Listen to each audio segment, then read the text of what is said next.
want to learn. I wish I knew how to. I wish I knew how to. I want to know. Wonder.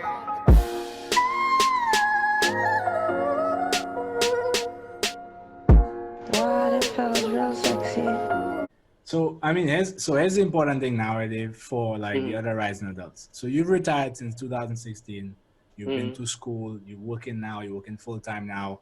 But clearly, you're still in good shape.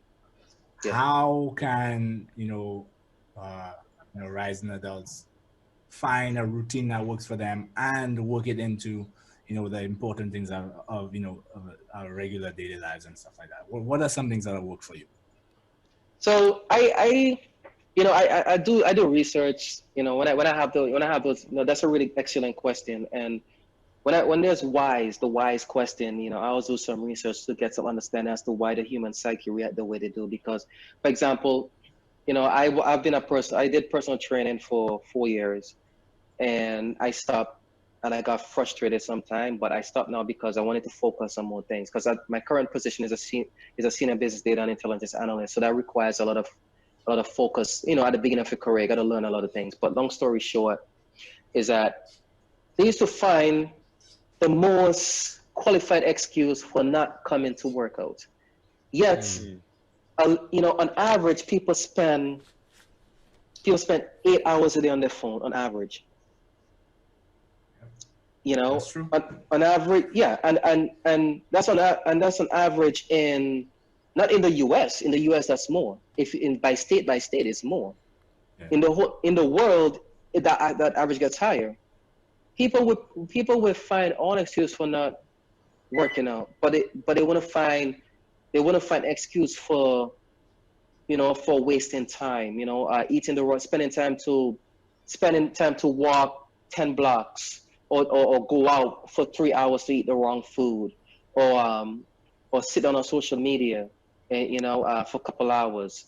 There'll be no excuses to prevent them from doing that. So, a research done by Daniel Lieberman. He's a biologist, and in one of his 2015 papers, it's called "Is Exercise Really Medicine?"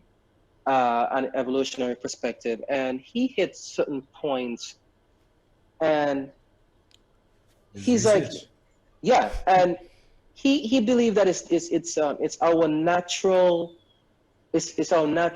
not to be physically lazy, and he look at things like, for example, before society transformed the way it transformed, like hunters and gatherers.